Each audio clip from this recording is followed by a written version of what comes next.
รุนแรงหรือทะเลาะเบาะแว้งกันบ่อยครั้งบางครอบครัวก็อบอุ่นกันมีทุกข์สุขก็มีอะไรก็เล่าสู่กันฟังบางครอบครัวก็ต่างคนต่างอยู่เหมือนไม่มีพ่อเหมือนไม่มีแม่เหมือนไม่มีญาติเหมือนไม่มีพี่น้องอยู่กันนะครับสังคมที่อยู่บ้านชิดติดกันในปัจจุบันไม่ว่าจะเป็นส่วนกลางกรุงเทพมหานครหรือต่างจังหวัดในตัวเมืองหรือต่างอำเภอก็ตามอาจจะต่างคนต่างอยู่ก็ไม่ใช่ครอบครัวหรือว่าบ้านใกล้เรือนเคียงที่พึ่งพาอาศัยกันได้อยู่ใกล้ชิดติดกันก็ไม่รู้จักกันอะไรก็เป็นเรื่องหนึ่งดังนั้นคำพูดไม่ได้ปฏิสัมพันธ์กันไม่มีมนุษยสัมพันธ์ต่อกันก็อาจจะไม่รู้จักให้อภัยกันบางครั้งกระทบกระทั่งกันในเรื่องต่างๆด้วยคำพูดนะครับคำพูดจะทำให้คนที่ไม่คุ้นเคยกันแม้แต่สายโลหิตญาติสายโลหิตยังทะเลาะเบาะแว้งกันคนที่ไม่ใช่ญาติสายโลหิตไม่เข้าใจกันก็คำพูดที่เป็นผัสสะสปายะพูดมีเหตุมีผลไม่ใช้อารมณ์บันดาลโทสะอะไรต่างๆก็เป็นส่วนหนึ่งวันนี้นำปกิณกะธรรมเรื่องของสปายะ7บางข้อแต่สิ่งหนึ่งซึ่งเราจะต้องใช้ได้ทุกสถานที่ในสปายะนั้นก็คือธรรมะการปฏิบัติธรรมะการนั่งสมาธิการไหว้พระสวดมนต์การฟังเทศน์ฟังธรรมหรือการทำความดีใดๆจะท่านที่นับถือศาสนาอื่นๆก็เป็นไปตามคำสอนในศาสนาของท่านในศาสนาของท่านนะครับท่านสุขกายสุขใจในเรื่องราวต่างๆเหล่านั้นวันนี้ก็นำเรื่องราวที่เกี่ยวกับสปายะสะดวกสบายด้วยธรรมะสะดวกสบายด้วยอากาศเย็นร้อน สะดวกสบายด้วยอาหารสะดวกสบายด้วยคำพูดแล้วก็สะดวกสบายด้วยที่อยู่อาศัยก็พูดก็ใน7อย่างก็คงนำมาแบ่งปันให้ท่านได้คิดและพิจารณาตามที่เราปรับตัวให้อยู่ได้ในสังคมไม่เคารพต่อกฎหมายหรือไม่มีศีลธรรมก็จะเป็นสังคมที่เดือดร้อนวุ่นวายนะครับผู้ต้องขังที่ศาลตัดสินจากผู้กระทำความผิดไปก็มีเรือนจำต่างๆไม่ว่าจะเป็นทันตสถานหญิงหรือเรือนจำต่างๆทั่วประเทศก็มีผู้กระทำผิดแล้วก็ถูกจองจำเมื่อได้รับโทษนั้นๆก็แบ่งปันให้ท่านได้คิดพิจารณากันก็ขอให้ท่านได้อย่าใช้อารมณ์เรื่องของอากาศร้อนอากาศเย็นเรื่องของอาหารก็ต้องดูแลสุขภาพกันหลายอย่างหลายทางนะครับก็ขอให้ท่านสุขกายสุขใจจากการแบ่งปันความคิดดีๆวันนี้ผมเกษตรเพชรตำนิผู้ดำเนินรายการแบ่งปันขอให้ท่านได้ใช้นำธรรมะสปายะมาใช้ให้ก่อเกิดประโยชน์มากกว่าข้ออื่นๆอย่างไรก็ขอให้อยู่ในสังคมเราได้โดยสุขกายสุขใจโดยทั่วหน้ากันสวัสดีครับทุกคนต่างรู้กันอยู่แล้วว่าการออกกำลังกายมีประโยชน์ต่อร่างกายและสุขภาพของเราแต่การออกกำลังกายสม่ำเสมอนั้นสิ่งที่จำเป็นที่สุดคือวินัยและเจ้าสิ่งนี้อาจเป็นเรื่องยากของใครหลายคนรู้หรือไม่ว่าเพียงเดินเพิ่มวันละ 1,000 ก้าวที่สามารถทำได้ง่ายๆและมีประโยชน์อย่างมากผลการวิจัยที่ถูกตีพิมพ์ในวารสารจากการติดตามชีวิตกลุ่มตัวอย่างจำนวน 226,889 รายต่อเนื่องเป็นเวลากว่า7ปีโดยวัดผลจากการเดิน 3,867 ก้าว 5,537 ก้าว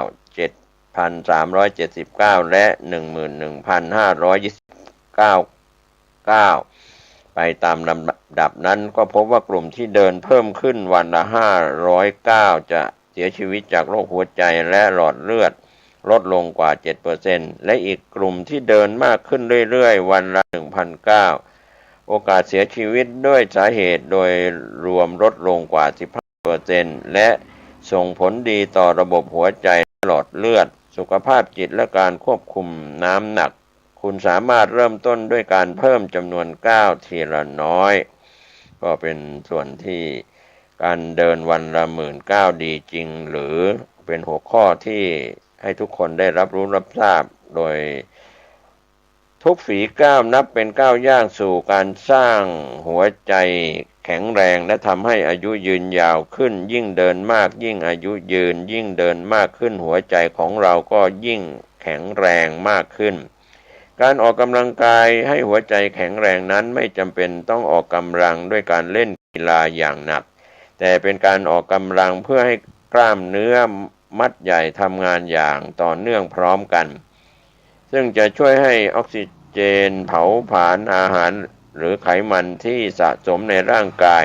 ทำให้เลือดไหลเวียนสูบฉีดได้ดีช่วยเสริมระบบหลอดเลือดลดความดันโลหิตและเพิ่มระดับคอเลสเตอรอลดีในร่างกายนอกจากนั้นการเดินยังดีต่อใจของเราด้วยในทุกย่างก้าวจะทำให้เรารู้สึกมีชีวิตชีวามากขึ้นช่วยลดความเครียดเสริมสร้างกล้ามเนื้อเพิ่มระดับการใช้พลังงานในร่างกายช่วยในการควบคุมน้ำหนักตัวและเพิ่มความคงทนของร่างกายในทุกวันด้วยข้อมูลจากสาขาวิชาอายุรศาสตร์ปัจฉิมวัยภาควิชาอายุรศาสตร์คณะแพทยศาสตร์ศิริราชพยาบาลมหาวิทยาลัยมหิดลระบุว่าจริงๆแล้วที่มาของคำกล่าวนี้มาจากคำโฆษณาของบริษัทญี่ปุ่นที่ผลิตเครื่องนับก้าวตั้งแต่ปีค.ศ. 1965และยังติดหูผู้คนทั่วไปอยู่จนถึงปัจจุบันจะว่าไปเป้าหมายการเดินวันละ19,000เพื่อสุขภาพที่ดีก็มีเหตุผลรองรับอยู่เหมือนกันเพราะคนวัยทำงานมักจะเดินได้วันละราวๆ 5,000 ถึง 7,000 ก้าวถ้าเพิ่มการเดินออกกำลังกายอีกวันละ30นาทีน่าจะได้อีก 3,000 ถึง 4,000 ก้าวรวมแล้วก็น่าจะใกล้เคียง 10,000 ก้าวต่อวันอย่างไรก็ตามมีงานวิจัยเมื่อเร็วๆนี้พิสูจน์ว่าการเดินที่ต่ำกว่าเป้าหมายวันละ19,000เดินให้ได้วันละ 7,000 ถึง 19,000ก็ยังส่งผลดีต่ออัตราการเสียชีวิตของผู้ร่วมวิจัยไม่น้อยกว่าการเดินวันละ19,000เช่นกันดังนั้นการเดินให้ได้อย่างน้อยวันละ 7,000 ถึง 8,000 ก้าวน่าจะมีประโยชน์ต่อสุขภาพอย่างแน่นอนข้อมูลยิ่งเดินยิ่งอายุยืนดีต่อสุขภาพยิ่งไปกว่านั้นยังมีงานวิจัยอีกหลายชิ้นที่พิสูจน์ว่าการเพิ่มจำนวนก้าวเดินให้มากขึ้นส่งผลดีต่อสุขภาพมากกว่าการเดินให้ถึงเป้าหมายเป็นจำนวนก้าวต่อวันด้วยซ้ำไปตัวอย่างงานวิจัยทำให้คนไข้โรคเบาหวานที่ให้คนไข้เดินเพิ่มขึ้นจากการเดินเฉลี่ยวันละ 5,000 ก้าวเป็น 6,200 ก้าวทำให้คนไข้ควบคุมระดับน้ำตาลในเลือดได้ดีขึ้นอีกงานวิจัยหนึ่งทำให้คนไข้หญิงสูงอายุที่มีไขมันในเลือดสูงที่ให้คนไข้เดินเฉลี่ยเพิ่มขึ้นจาก 6,800 เป็น 8,500 ก้าวต่อวันพบว่าช่วยให้ระดับไขมันในเลือดลดลงนอกจากนั้นยังมีงานวิจัยอีกชิ้นหนึ่งเปรียบเทียบคน2กลุ่มแรกเดินน้อยกว่าวันละ 4,000 ก้าวกับกลุ่มที่2เดินมากกว่าวันละ 8,000 ก้าวพบว่ากลุ่มที่เดินมากมีอัตราการเสียชีวิตน้อยกว่ากลุ่มที่เดินน้อยข้อสรุปว่าถ้าท่านสามารถเดินได้ถึงหรือเกินกว่าวันละ19,000อยู่แล้วก็ขอให้เดินต่อไปแต่ถ้าท่านเดินได้น้อยกว่านั้นก็ไม่ต้องท้อขอให้ลองตั้งเป้าหมายและเดินให้ได้สักวันละ 8,000 ก้าวเชื่อว่าสุขภาพของท่านจะดีขึ้นแน่ๆจำนวนก้าวที่เหมาะสมในการเดินต่อวันแตกต่างกันไปตามกลุ่มอายุโดยทั่วไปผู้ใหญ่ควรตั้งเป้าหมาย 8,000 ถึง 10,000 ก้าวต่อวันเพื่อให้ได้ประโยชน์ต่อสุขภาพทุกก้าวที่เพิ่มขึ้นก็ล้วนมีประโยชน์ต่อสุขภาพไม่ว่าจะเป็นการเพิ่มจำนวนก้าวจาก 5,000 เป็น 6,000 ก้าวก็สามารถส่งผลดีต่อสุขภาพได้ก็มีคำแนะนำช่วงอายุผู้ใหญ่ 18 ถึง 59 ปีควรตั้งเป้าหมาย 8,000 ถึง 10,000 ก้าวต่อวันเพื่อลดความเสี่ยงโรคเรื้อรังผู้สูงอายุ60ปีขึ้นไป 6,000 ก้าวถึง 8,000 ก้าวต่อวันช่วยรักษาความคล่องตัวและลดความเสี่ยงสุขภาพเด็กและวัยรุ่นควรเดินมากกว่า 12,000 ก้าวต่อวันเพื่อรองรับการเจริญเติบโตเหตุผลดีๆที่ควรเดินออกกำลังกายนายแพทย์ธนาวุฒิเลิศเอกธรรมศูนย์กล้ามเนื้อกระดูกและข้อโรงพยาบาลพญาไท3ระบุว่าการเดินเป็นอีกหนึ่งทางเลือกในการออกกำลังกายที่ง่ายสะดวกและลงทุนน้อย เหมาะสำหรับทุกเพศทุกวัยซึ่งการเดินที่ถูกต้องและสม่ำเสมอใช้เวลาเพียงไม่กี่นาทีแต่กลับสร้างเสริมสุขภาพที่แข็งแรงของเราได้ในระยะยาวช่วยให้ระบบต่างๆภายในร่างกายทำงานได้ดีมากขึ้นกว่าที่เคยเป็นจนเราต้องประหลาดใจทีเดียวช่วยลดความเสี่ยงโรคกระดูกพรุนสร้างความแข็งแรงให้กล้ามเนื้อเอ็นข้อต่อการเดินที่ถูกสุขลักษณะอย่างสม่ำเสมอสามารถเพิ่มความหนาแน่นของกระดูกในผู้หญิงวัยหมดประจำเดือนได้เพราะช่วยลดความเสี่ยงโรคกระดูกพรุนชะลอการสูญเสียมวลกระดูกเพราะการเดินเป็นการออกกำลังกายแบบต้านแรงโน้มถ่วงโลกทำให้กระดูกถูกกระตุ้นให้ผลิตเซลล์ออกมามากขึ้นลองสังเกตคนที่นอนหรือนั่งทั้งวันจะพบว่ามวลกระดูกจะลดลงกล้ามเนื้อรีบเหลวไม่กระชับการออกกำลังเพียงวันละ30นาทีจะช่วยให้กระดูกแข็งแรงขึ้นและลดความเสี่ยงรวมทั้งผลกระทบอันเกิดจากโรคกระดูกพรุนได้ด้วยแถมยังสร้างความแข็งแรงของกล้ามเนื้อเอ็นที่ต้นขาเข่าน่องข้อเท้าช่วยกระชับหน้าท้องและสะโพกในคนที่เป็นกระดูกพรุนรุนแรงหรือเคยกระดูกแตกควรหลีกเลี่ยงการออกกำลังกายที่อาจเสี่ยงอันตรายควรปรึกษาแพทย์เพื่อรักษาที่ต้นเหตุเสียก่อนและเลือกกิจกรรมการออกกำลังกายที่เหมาะสมที่สุดส่วนท่านที่มีอาการปวดข้อเข่าข้อเท้าการเดินออกกำลังกายในน้ำก็เป็นอีกทางเลือกที่เหมาะเพราะช่วยลดแรงกดที่ข้อต่างๆและแรงในน้ำจะช่วยทำให้กล้ามเนื้อและเอ็นรอบข้อแข็งแรงขึ้นช่วยลดความเสี่ยงต่อการเกิดสารพัดโรคร้ายผลวิจัยด้านสุขภาพสตรีมหาวิทยาลัยฮาวาดพบการเดินต่อเนื่อง 3-5 ชั่วโมงต่อสัปดาห์ช่วยลดความเสี่ยงการเกิดมะเร็งเต้านมและมะเร็งมดลูกได้กว่า 54%ลดความเสี่ยงต่อการเกิดโรคมะเร็งลำไส้ใหญ่ได้ 20% อีกทั้งการเดินยังสามารถช่วยลดความเสี่ยงต่อการเกิดโรคเบาหวานชนิดที่ 2 ได้มากถึง 60% ผลการศึกษาพบว่าการเดินวันละ10-15 นาทีทำให้อาการโรคเบาหวานดีขึ้นและยังเป็นการช่วยให้อินซูลินทำงานดีขึ้นร่างกายสามารถนำน้ำตาลไปใช้งานได้ดีขึ้นหมายถึงสามารถควบคุมเบาหวานได้ดีขึ้นนั่นเองนอกจากนี้การเดินเร็วติดต่อกันนาน21นาทีต่อวัน4-5 วันต่อสัปดาห์หรือ 2.5 ชั่วโมงต่อสัปดาห์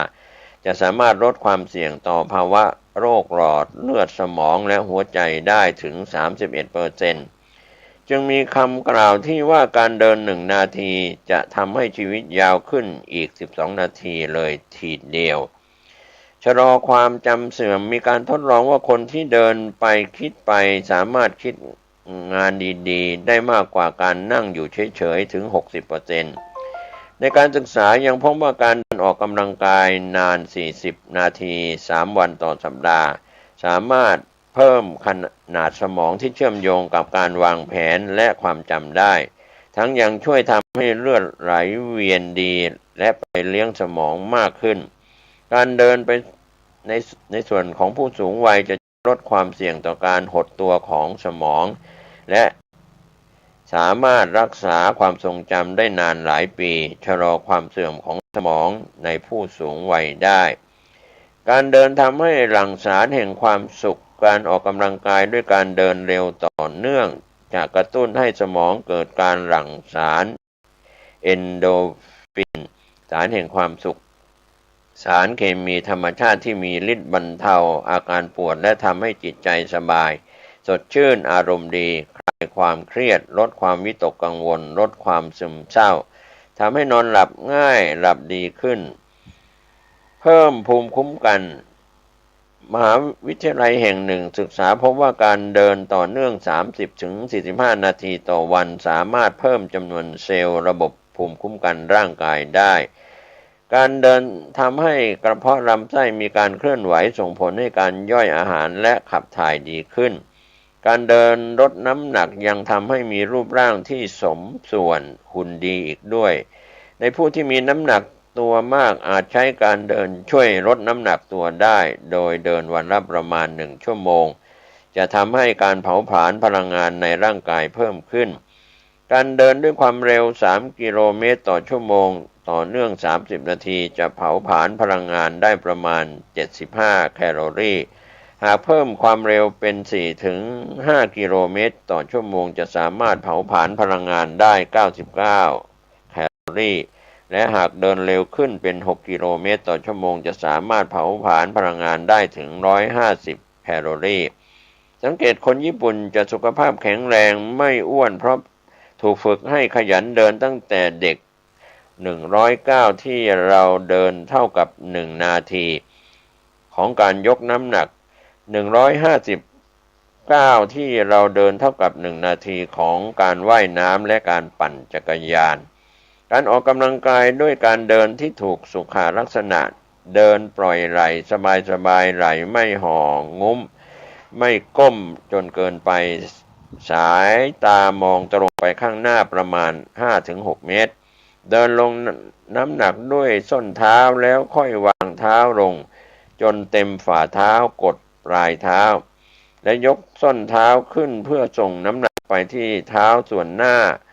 นิ้วเท้าจะช่วยผลักให้ก้าวเดินต่อไปได้อย่างสมดุลก้าวเท้าให้สั้นกว่าช่วงแขนตั้งฉากประมาณ1 ฝ่ามือไม่ก้าวยาวหรือสั้นเกินไป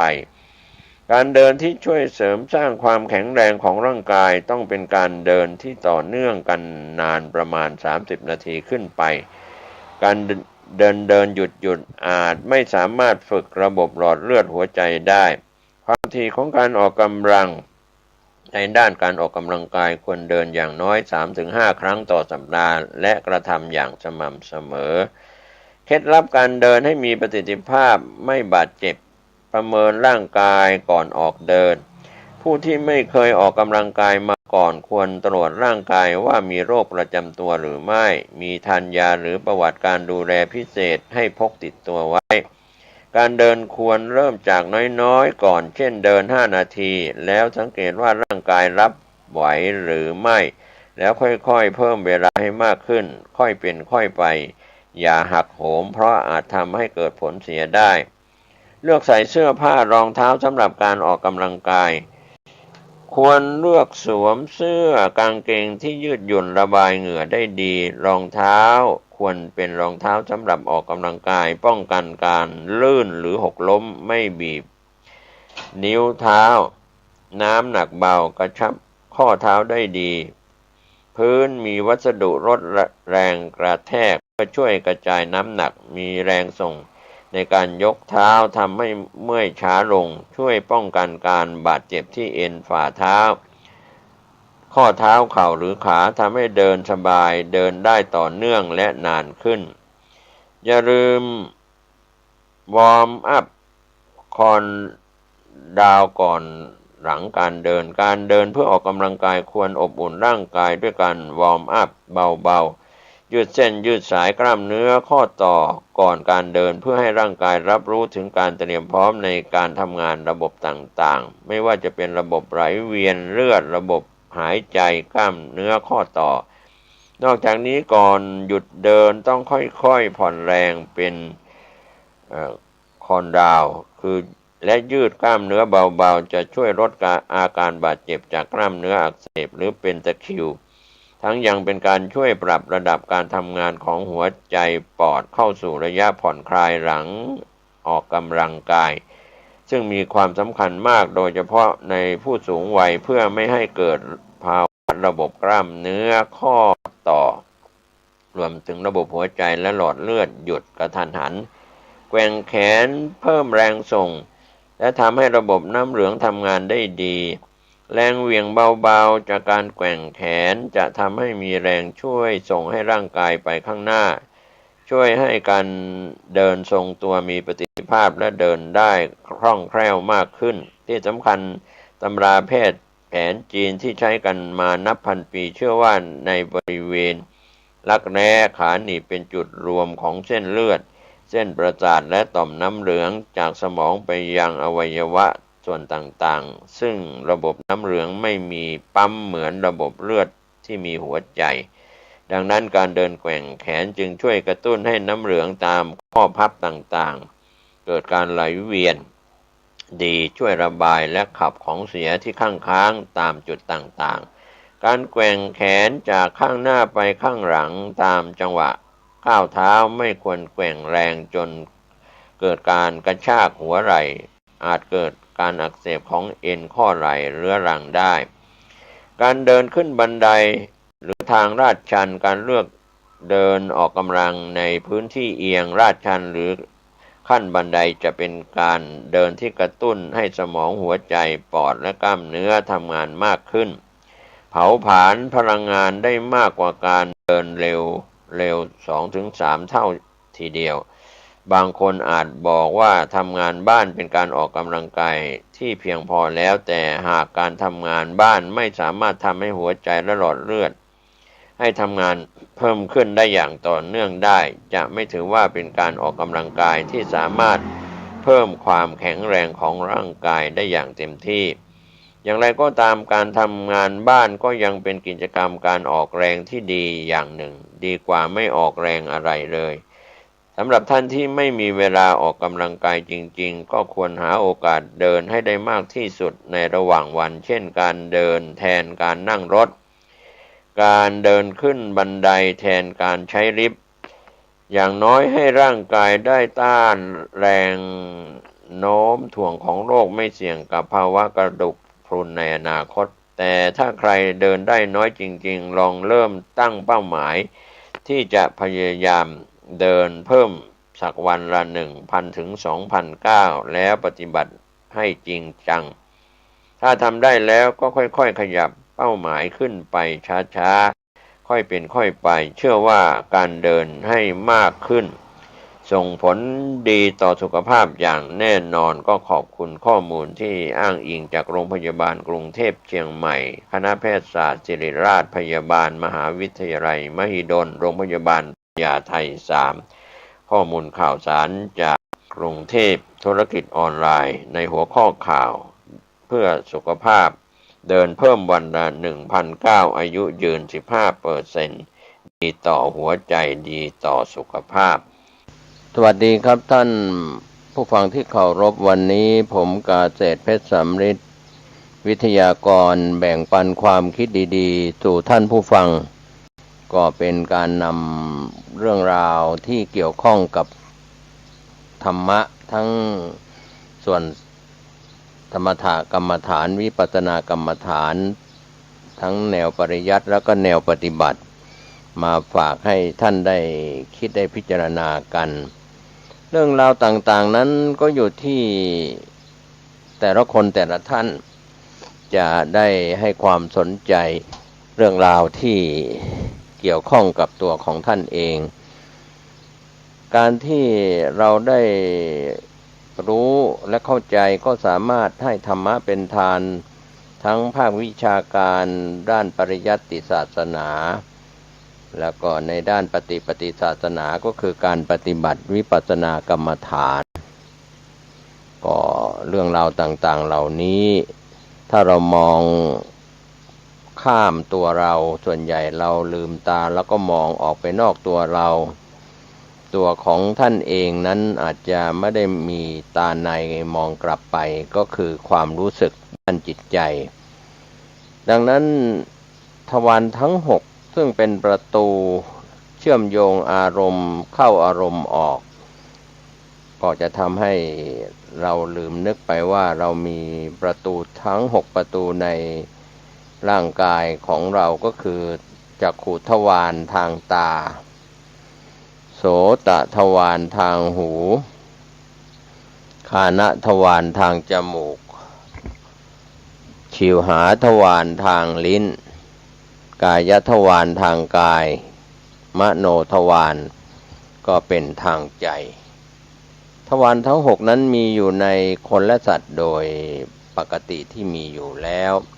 ดังนั้นเราก็ไม่ต้องกังวลในเรื่องของทวารเหล่านี้เป็นที่ไหลเข้าของอารมณ์ อารมณ์ที่เข้าทางตาก็คือสีต่างๆสีเขียวสีเหลืองสีแดงอันนี้ก็เป็นบัญญัติที่เราเรียกกันตามภาษาคนไทยแต่ถ้าชาวต่างชาติอาจจะเรียกไปตามภาษาของชื่อที่เรียกกันแต่ก็มีความหมายว่าเป็นสีลืมตาก็เห็นสีต่างๆที่พึงพอใจไม่พึงพอใจนั้นก็เป็นอารมณ์ที่เกิดขึ้นแล้วทางตาก็เป็นจักขุวิญญาณรู้เห็นทางตาคนธรรมดาที่รู้เห็นทางตาจะแตกต่างจากคนที่ตายมีจักขุประสาทมีตาแต่ว่าไม่สามารถจะเห็นได้เพราะว่าไม่มีจักขุวิญญาณไปปราดแล้วไม่มีแล้วนะครับท่านผู้ฟังดังนั้นถ้าเรามาคิดพิจารณาหรือกำหนดรู้ในปัจจุบันอารมณ์ที่เกิดขึ้นจากการปฏิบัติก็จะทำให้เราเข้าใจสภาวะธรรมทางตาคือตาก็จักขุประสาทก็เป็นรูปในส่วนของรูปารมณ์ก็เป็นรูปส่วนจักขุวิญญาณนั้นเป็นนามก็รวมแล้วก็มีรูปนามรูปกับรูปกระทบกันนามรู้คือจักขุวิญญาณก็มารู้จักทวารว่าเจ้าจักขุทวารซึ่งเป็นรูปารมณ์ที่เป็นสีต่างๆก็เป็นรูปมากระทบทำให้เราเห็นว่าเป็นสีเขียวสีเหลืองสีแดงสีต่างๆเหล่านี้แหละครับทำให้ต่อไปในอารมณ์อื่นๆอีกเห็นแล้วสวยงามพึงพอใจเห็นแล้วไม่สวยงามไม่พึงพอใจเห็นแล้วเฉยๆก็เป็นอารมณ์ที่อาจจะไม่ชอบก็ไม่ใช่ชังก็ไม่ใช่อันนี้เกิดขึ้นตามทวารตาอยู่เป็นประจำยิ่งโลกยุคใหม่ไม่ว่าจะการใช้ไลน์ใช้เฟซบุ๊กใช้อินสตาแกรมหรือใช้ในส่วนของเว็บไซต์โซเชียลเน็ตเวิร์กต่างๆก็ใช้ตาดูนะครับสำหรับผู้ที่มีตาดีจักขุประสาทตาดีแล้วก็ลืมตาขึ้นมาก็เห็นครับในสื่อต่างๆที่เราเห็นกันไม่ว่าจะเป็นทีวีทั้งดาวเทียมทีวีดิจิตอลหรือภาพต่างๆที่เกิดจากโลกออนไลน์นะครับจากทางโทรศัพท์หรือทางเครื่องเล่นต่างๆอันนี้ก็ถือว่าทวารตาเราจะต้องรู้จักประตูตาของเราที่มีอยู่ถ้าคนที่ตาอาจจะไม่สมบูรณ์พิการหรือตาที่มีสายตาสั้นสายตายาวก็จะต้องใช้เลนส์ขยายช่วยที่เราเรียกว่าแว่นตาเข้ามาช่วยทั้งตาทั้งอารมณ์คือรูปารมณ์สีต่างๆนั้นกระทบกันแล้วก็ทำให้จักขุวิญญาณเกิดการรู้อารมณ์ที่กระทบนั้นอยู่อย่างนี้เป็นเนืองนิดตั้งแต่เราเกิดมาลืมตานะครับในส่วนที่จำความได้ก็อาจจะลืมตาจำหน้าพ่อหน้าแม่ได้หรือคนใกล้ชิดพี่เลี้ยงนางนมได้อย่างนี้เป็นต้นก็เรียกว่าเป็นอารมณ์ที่เกิดขึ้นทวารทางตาเรามีประตูการที่เราจะจับขโมยที่เข้ามาทางใจเราก็จับทางตานี่แหละครับทำให้เราหลงไหลความโลภก็เกิดขึ้นความโกรธก็เกิดขึ้นความหลงก็เกิดขึ้นที่เป็นฝ่ายบาปส่วนทางดีเราเห็นผ้ากาสาวพัสเห็นพระภิกษุสามเณรเห็นพระพุทธรูปเห็นวัดวาอารามแล้วก็สุขทางตาพระภิกษุสามเณรเดินออกรับอาหารบิณฑบาตตอนเช้าเห็นแล้วเดินด้วยอาการอันสำรวมนะครับรู้ความประสงค์ของผู้ให้คือผู้ที่จะใส่บาตรก็เดินแล้วก็หยุดนิ่งเปิดฝาบาตรรับแล้วบางแห่งบางรูปบางองค์ก็ให้พรบางรูปบางองค์ก็รับแล้วก็ปิดฝาบาตรเดินไปพ ผู้ให้ทายกทายิกาก็รู้ความประสงค์ของผู้รับเขาเรียกว่าไม่ได้ร้องขอพระภิกษุสามเณรเห็นแล้วก็มีความรู้สึกทางตาว่าเขาประสงค์สิ่งใดนอกจากผู้พิการทางตาหรือตาบอดเท่านั้นที่จะไม่ได้เห็นคนที่ตาบอดก็จักขุวิญญาณก็ไม่มีประสาทตาก็ไม่มีไม่เห็นรูปารมณ์ไม่เห็นสีต่างๆดังนั้นจึงเชื่อว่าเราถ้าเกิดมาเป็นคนพิการทางตาหรือสายตาสั้นไม่ได้ใส่แว่นก็จะไม่เห็นสายตายาวไม่ได้ใส่แว่นก็จะไม่เห็นเมื่อไม่เห็นก็คือขาดจักขุวิญญาณที่ดีไปหรือเห็นลางๆเห็นไม่ชัดเจนก็แล้วแต่ดังนั้นเรื่องเหล่านี้ก็เป็นตัวสร้างอารมณ์สิ่งที่มาเราบำรุงบำเรอทางตาเราก็ไปดูละครโขนหนังก็ดีไปชมภาพยนตร์ไปชมการละเล่นต่างๆนาฏศิลป์ต่างๆเราก็ต้องอาศัยตาไปดูเดี๋ยวนี้โรงภาพยนตร์ทั้งเด็กทั้งผู้ใหญ่ทั้งหนุ่มสาวทั้งวัยรุ่นเยาวชนก็ไม่ค่อยได้เข้าโรงเข้าชมภาพยนตร์เท่าที่ควรก็ไม่ค่อยจะมีนั้นกิจการธุรกิจโรงภาพยนตร์ก็อาจจะรายได้ไม่ค่อยดีเท่าที่ควรด้านธุรกิจแต่ว่าก็ไปต่อเติมทางด้านไลน์หรือเฟซบุ๊กหรือทางช่องทางต่างๆที่เกี่ยวกับโทรศัพท์ที่ใช้อินเทอร์เน็ตนะครับยิ่งมีความเร็วสูงก็จะเห็นภาพฟังเสียงมาพร้อมๆกันเห็นภาพก็เป็นประตูตาภาพดีที่พึงประสงค์ภาพไม่ดีไม่พึงประสงค์ก็แล้วแต่อันนี้ก็เป็นเรื่องของประตูตาความทุกข์ความต้องการการที่โฆษณาสินค้าทางสื่อทีวีหรือสื่อวิทยุกระจายเสียงนั้นสื่อทางหูแต่ถ้าสื่อทางทีวีเนี่ยอาศัยตาดูหรือทางโซเชียลเน็ตเวิร์กที่มีภาพประกอบนะครับดังนั้นทวารตานั้นเป็นตัวสร้างปัญหาความทุกข์ก็เกิดทางตาความสุขก็เกิดทางตาถ้าเราใช้ทวารตามีสติกำกับตาให้ดีใช้เรียกว่าไม่มีปัญหาที่จะทำลายสุขภาพด้านความรู้สึกของเรา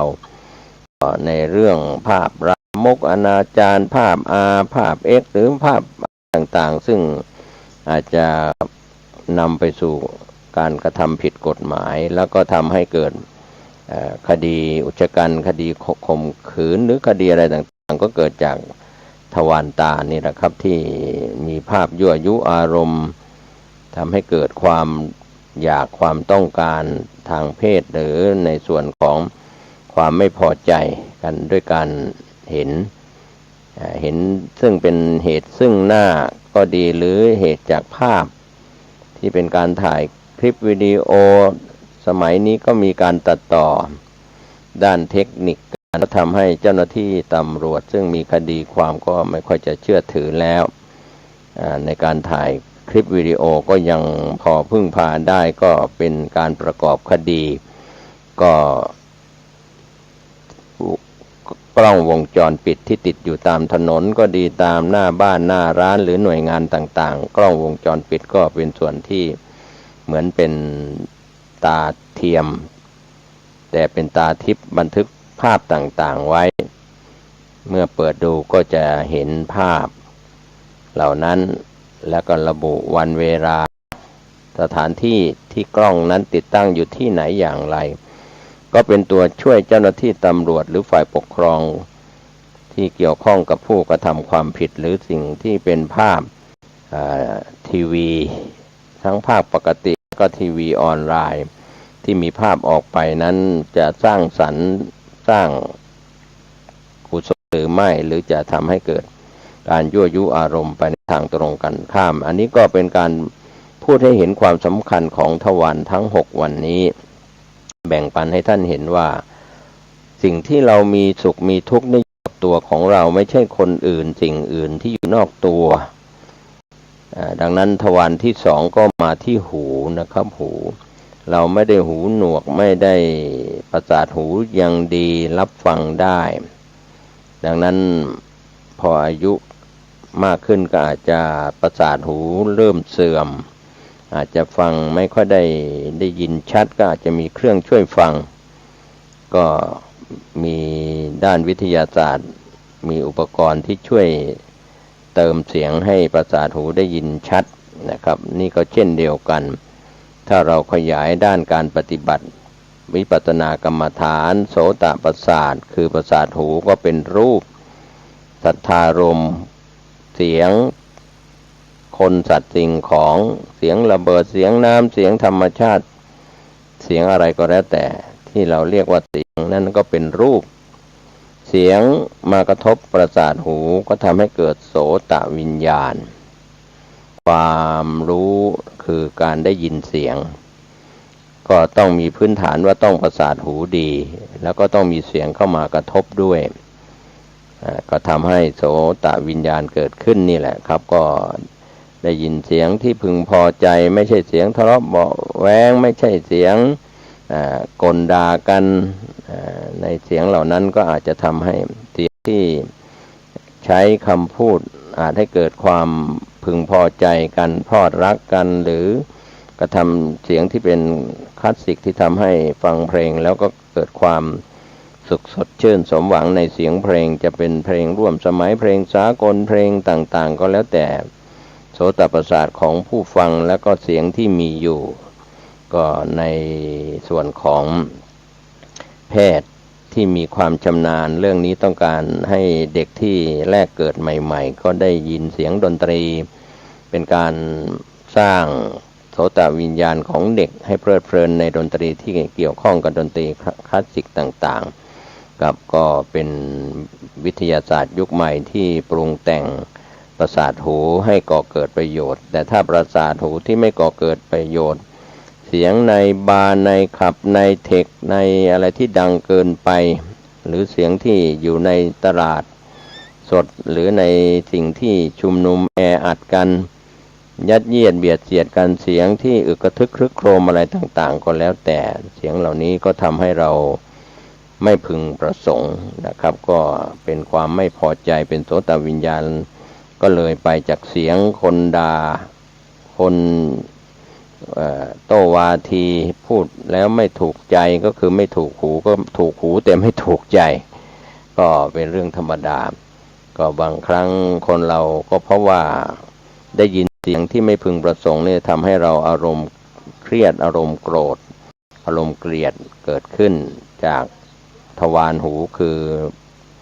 ประสาทโสตประสาทนี่นะครับก็เป็นส่วนที่ทำให้เราเกิดทุกข์ได้หรือเกิดบุญเกิดกุศลได้ฟังเทศฟังธรรมจากพระคุณเจ้าแสดงธรรมปาฐกถาธรรมบรรยายธรรมหรือเปิดเทปธรรมะหรือว่าทีวีที่มีเสียงธรรมะออกมาในปัจจุบันก็เครื่องเล่นก็มีหลายรูปแบบทั้งได้ที่เสียบแล้วฟังเสียงได้ทั้งเปิดจากเสียงในคอมในโทรศัพท์ในเรื่องราวต่างๆอุปกรณ์ต่างๆเครื่องดนตรีต่างๆก็เป็นที่มาของเสียงเหล่านี้ก็ทำให้เราพึงพอใจบ้างไม่พึงพอใจบ้างแล้วก็เฉยๆบ้างถ้าเรามีสติกำหนดรู้เพราะว่าโสตประสาทก็เป็นรูปเสียงคือสัทธารมณ์ก็เป็นรูปกับรูปเสียงกระทบประสาทหูทำให้เกิดโสตวิญญาณก็ถ้ามีสติก็เป็นอารมณ์ที่กำหนดรู้มีสติเป็นคุณงามความดีถ้าเผลอสติกำหนดไม่ทันหูที่ได้ยินเสียงพึงพอใจก็เกิดความรักเพราะว่าขาดสติได้ยินเสียงแล้วไม่พึงพอใจก็เกิดความโกรธเพราะขาดสติกำหนดรู้หรือฟังแล้วเฉยๆก็เป็นโมหะเพราะขาดสตินะครับก็อย่างไรก็ตามสิ่งเหล่านี้ก็มีความสุขทางหูได้ความทุกข์ทางหูได้เป็นประตูที่สองของคนและสัตว์นะครับที่เป็นเหตุให้เกิดทุกข์ก็ได้เกิดสุขก็ได้นะครับขอให้เราได้รู้ช่องทางที่ เป็นมาของความเป็นมนุษย์และก็สัตว์ทั้งหลายส่วนทวารที่สามประตูที่สามก็คือคานะทวารคานะแปลว่าจมูกจมูกนั้นก็จะมีประสาทรับกลิ่นคานะประสาทก็เป็นรูปคันธารมณ์กลิ่นต่างๆกลิ่นน้ำหอมกลิ่นดอกไม้กลิ่นใดๆที่มีกลิ่นเหม็นกลิ่นพึงประสงค์ไม่พึงประสงค์นะครับสาบกลิ่นหรือกลิ่นใดๆก็ตามกลิ่นคนกลิ่นสัตว์หรือกลิ่นใดๆก็ตามนั้นเป็นรูปเป็นคันธารมณ์เป็นรูปเป็นอารมณ์คือกลิ่นย้อนมากระทบกับคานะประสาทจมูกนะครับทำให้คานะวิญญาณเกิดขึ้นเรียกว่ารู้กลิ่นก็กระทบแล้วก็รู้นะครับพึงบางคนนี่สูบบุหรี่หรือดื่มเครื่องดื่มอะไรก็จะมีการส่งกลิ่นออกหรือสิ่งที่เป็นเหงื่อเป็นไข้ติดตามตัวตามเสื้อผ้าตามเครื่องนุ่งห่มก็มีกลิ่นก็สามารถเป็นคันธารมณ์กระทบคานะประสาทก็เป็นรูปกลิ่นคันธารมณ์ก็เป็นรูปความรู้สึกนั้นก็เป็นคานะวิญญาณการรู้กลิ่นดังนั้นตัดเดรัจฉานบางชนิดนี้ก็เรียกว่าคานะประสาทยอดเยี่ยมจำกลิ่นได้สัมผัสกลิ่นได้อย่างเช่นสุนัขตำรวจสุนัขสงครามที่ใช้ในการฝึกดมกลิ่นเรื่องของดมกลิ่นสัตว์ดมกลิ่นยาเสพติดก็แล้วแต่การฝึกของมนุษย์นะครับก็เรียกว่าประสาทของสัตว์นั้นก็ช่วยทางเจ้าหน้าที่ตำรวจทหารฝ่ายปกครองได้แต่เราเน้นหรือพูดถึงเรื่องของมนุษย์ที่มีคานะประสาทจมูกนะครับที่ยังสมบูรณ์อยู่บางคนเป็นไซนัสเป็นหวัดเป็นอะไรประสาทอาจจะเสื่อมไปเสียไปบางครั้งเป็นการชั่วคราวหรือถาวรก็ตามอาจจะสัมผัสกลิ่นแล้วก็กลิ่นมากระทบแล้วก็ไม่ค่อยจะรู้สึกว่ากลิ่นหอมกลิ่นเหม็นกลิ่นพึงประสงค์ไม่พึงประสงค์อันนี้ก็เป็นส่วนหนึ่งความทุกข์ความสุขก็เกิดขึ้นจากการดมกลิ่นทางจมูกนี่ก็มีส่วนนะครับเกิดความทุกข์ได้ดังนั้นกลิ่นที่เราซื้อน้ำหอมกลิ่น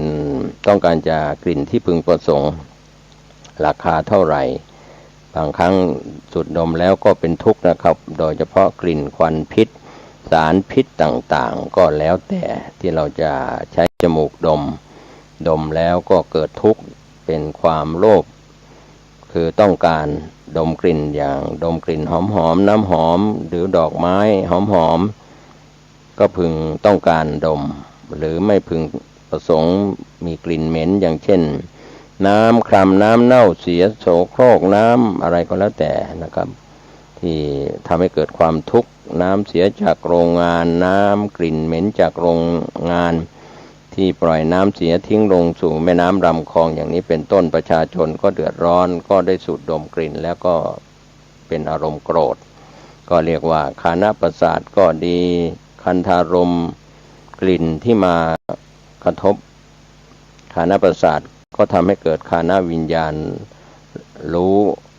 จะเป็นกลิ่นหอมกลิ่นเหม็นก็ถ้าเราเจริญสติกำหนดรู้นะในกลิ่นที่กระทบจมูกก็จะเป็นบุญเป็นกุศลมีสติไม่เผลอสติก็เป็นความไม่โลภไม่โกรธไม่หลงมีปัญญาได้นะครับเพราะว่าการแก้ทุกข์ให้ถูกทวารจะสร้างความสุขให้ถูกทวารก็ต้องการตั้งสติตามทวารเหล่านี้ในทวารจมูกส่วนทวารลิ้นชิวหาแปลว่าลิ้นชิวหาประสาทเป็นส่วนของลิ้นเราก็อาจจะพูดคุยกันอยู่ว่าจระเข้ไม่มีลิ้นเมื่อกัดอะไรกินอะไรก็กลืนลงไปก็ไม่รู้รสชาติเท่าไหร่นะครับทั้งสิ่งที่กลืนที่กัดนั้นเพราะขาดชิวหาแต่สัตว์โดยทั่วไปมนุษย์แล้วก็สัตว์โดยทั่วไปก็จะมีลิ้นเรียกว่าขอไปมีชิวหาประสาทที่เป็นรูปธรรมก็เมื่อสิ่งที่เป็นรสต่าง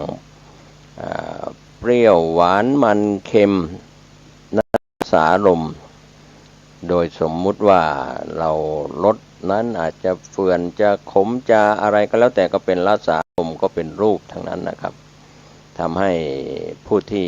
นำอะไรใส่เข้าไปในลิ้นก็คืออาหารหวานข้าวเครื่องดื่มเหล่านี้นั่นแหละเป็นตัวทำให้ได้รับรสเมื่อรับรสแล้วชิวหาลิ้นก็เป็นรูปรสอาหารเครื่องดื่มต่างๆก็เป็นรูปแต่ความรู้สึกก็เป็นชิวหาวิญญาณที่เกิดขึ้นทางลิ้นนะครับก็นี่แหละเรียกว่าชิวหาพาไปจะมีภัตตาคารมีอาหารที่ดีๆอยู่ที่ไหนจะถูกจะแพงอย่างไรก็ไปแสวงหากินกันแล้วก็บริโภคกันเกินความจำเป็นก็เป็นปัญหาโรคอ้วนตามมานี่เป็นส่วนของทวารทางลิ้นเรียกว่าชิวหาทวารส่วนกายทวารทางกายสารพางกายเราตั้งแต่หัวจดเท้าอันยาว1 วากว้าง1 ศอกหนา1 คืบนี่แหละครับเนี่ยสรีระของคนแต่ของสัตว์ก็ว่าไปตามสัตว์เดรัจฉานสัตว์ใหญ่สัตว์เล็กจะเป็นช้างเป็นลิงเป็นม้าเป็นวัวเป็นควายกุ้งหอยปูปลาก็เป็นสัตว์เดรัจฉานก็มีทวารเหมือนกันกายทวารนั้นเป็นทวารกายเป็นรูปโผฏฐัพพะเครื่องกระทบอารมณ์มีเย็นมีร้อนมีอ่อนมีแข็งที่มากระทบอารมณ์ทำให้รู้สึกในทวารกายทำให้เกิดเรียกว่ากายวิญญาณที่รู้ทางกายได้ดังนั้นการใช้กายไปสัมผัสสิ่งต่างๆก็ไม่ว่าจะเป็นบาร์เป็นขับเป็นอ่างที่เรียกว่าอาบก็ดีอบก็ดีนวดก็ดีทางกายก็มีนวดแผนโบราณนวดแผนปัจจุบันนวดวิชาการเหล่านี้ก็ทำมาหากินกับคนทางกายหรือทางสัตว์ก็ใช้อะไรต่างๆที่เกี่ยวกับกายกายก็เป็นรูปอารมณ์ที่กระทบกายก็เป็นรูปความรู้สึกที่สัมผัส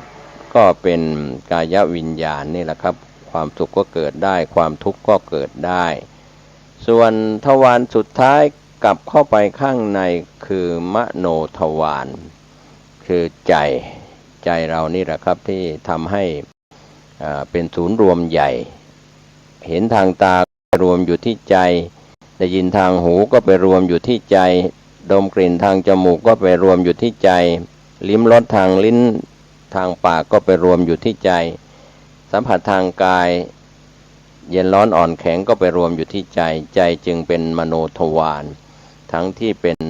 ธรรมารมณ์สังคตะอสังคตะอะไรต่างๆเป็นศูนย์รวมใหญ่ก็คือมโนทวาร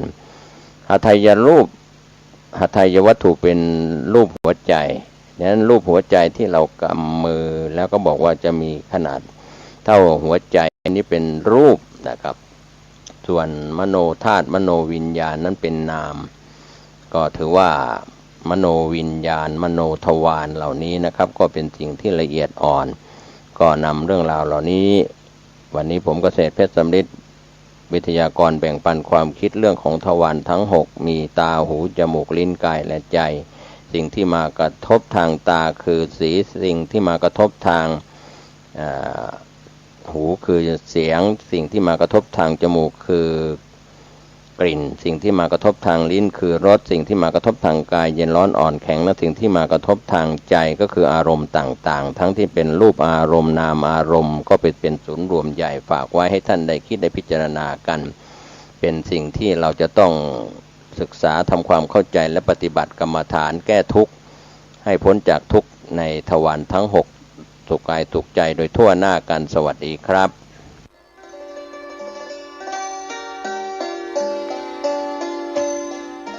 พระมาลัยพบพระศรีอานขณะนั้นปรากฏร่างเทพบุตรอีกองค์หนึ่งทรงเครื่องสัพพอาภรณ์อันวิจิตรมีนางฟ้าแวดล้อมจำนวนมากเหลือขนานับเหาะมาทางอากาศทรงรัศมีสว่างไสวเจิดจ้าไม่ต่างอะไรกับพระจันทร์หมื่นดวง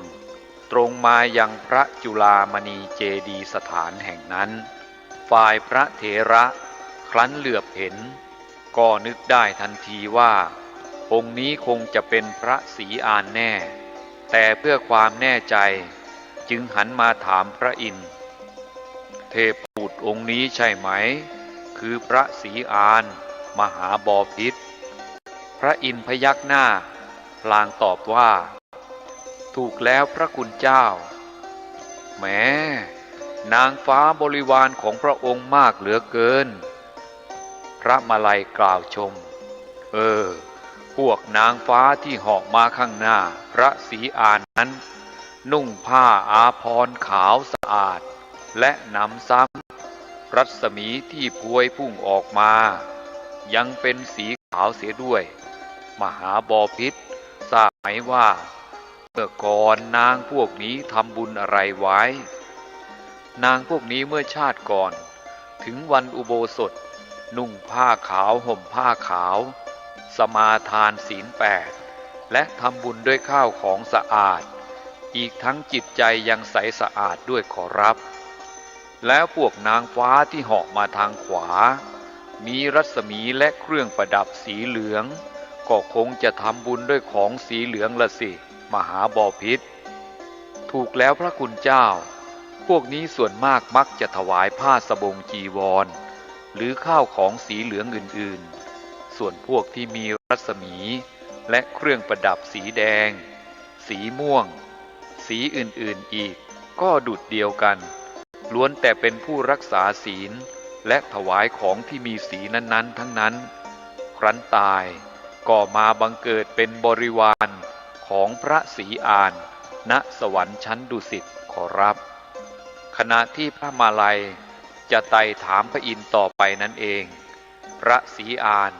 พร้อมด้วยนางฟ้าบริวารก็เสด็จมาถึงที่ลานพระเจดีย์และเมื่อจัดแจงกระทำการสักการะบูชา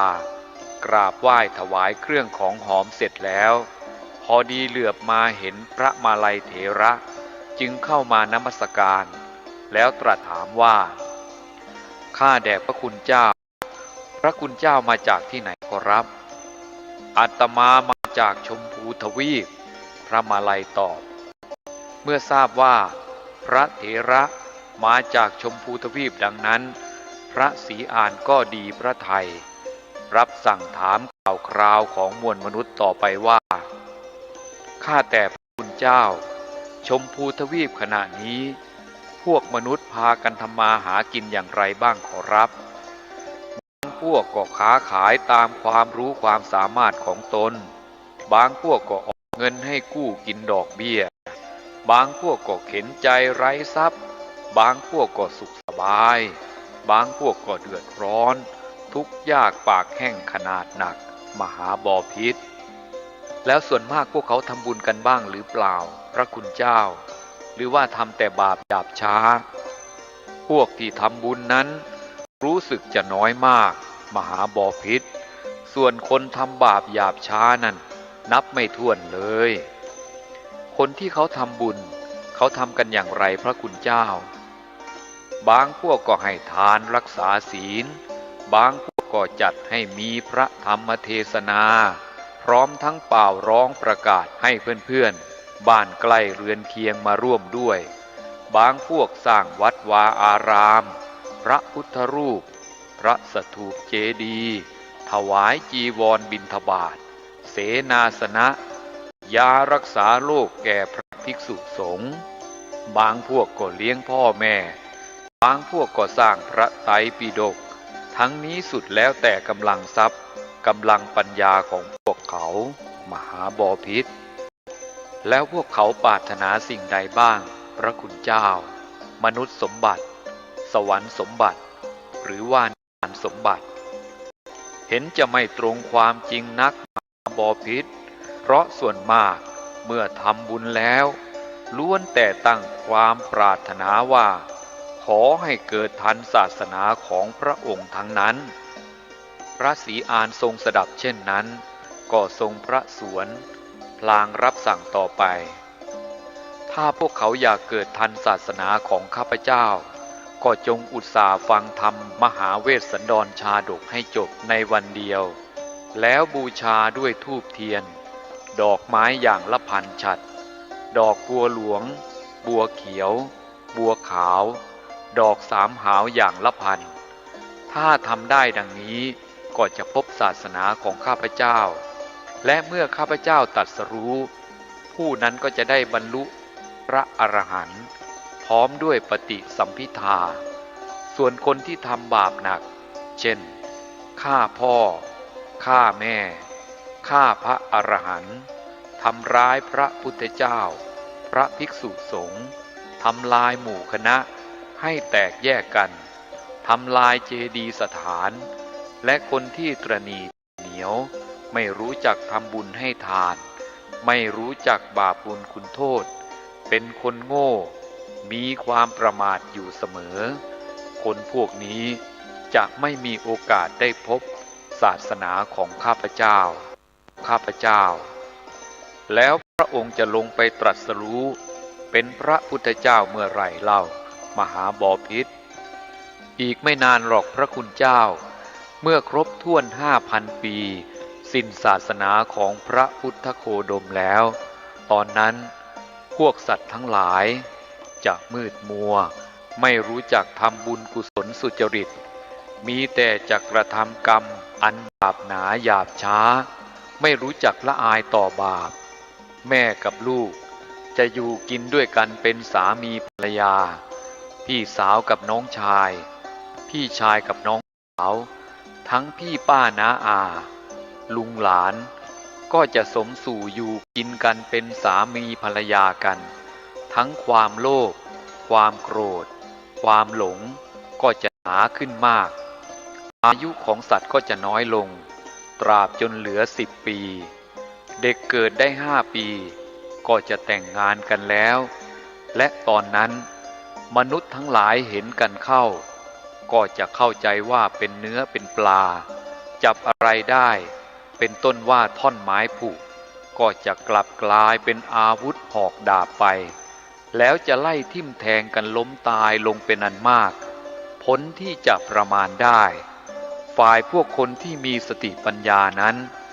รู้ว่าถึงวันนั้นคืนนั้นจะเกิดมิคสัญญีฆ่าฟันกันและวุ่นวายหนักหนาคนที่ดีมีวิชาก็จะไปซ่อนเร้นอยู่ตามซอกห้วยซอกเขาครั้นมนุษย์พวกบ้าดีเดือดทั้งหลายฆ่าฟันกันตายหมดแล้วคนพวกนั้นก็จะพากันออกจากที่ซ่อนครั้นมาพบปะกันเข้าก็จะพากันสวมกอดซึ่งกันและกันต่างหันหน้าเข้าปรึกษากันว่าความฉิบหายที่เกิดแก่พวกเราในครั้งนี้ก็เพราะผู้คนประมาทก่อแต่บาปกรรมหยาบช้าแต่นี้ไปเบื้องหน้าเราจงอุตส่าห์กระทำความดีเว้นเสียจากฆ่าสัตว์ประหัตประหารกันและกันลักขโมยของกันผิดผัวผิดเมียกันพูดเท็จและดื่มสุราเมรัยงดเว้นเสียจากการพูดคำหยาบพูดส่อเสียดพูดเพ้อเจ้อเว้นจากความโลภความโกรธความเห็นผิดจากทำนองคลองธรรมเมื่อคนมีสติปัญญาปรึกษากันดังนั้นแล้วก็ตั้งหน้าบำเพ็ญกุศลมีให้ทานรักษาศีลเป็นต้นคนพวกนั้นครั้นมีลูกก็มีอายุได้3 ปีต่อมามีหลานก็จะมีอายุมากขึ้นไป5 ปีและเจริญขึ้นโดยลำดับตราบเท่าอายุของมนุษย์เจริญขึ้นได้อสงไขยหนึ่งแล้วความแก่และความตายก็มิได้บังเกิดมีคราวนั้น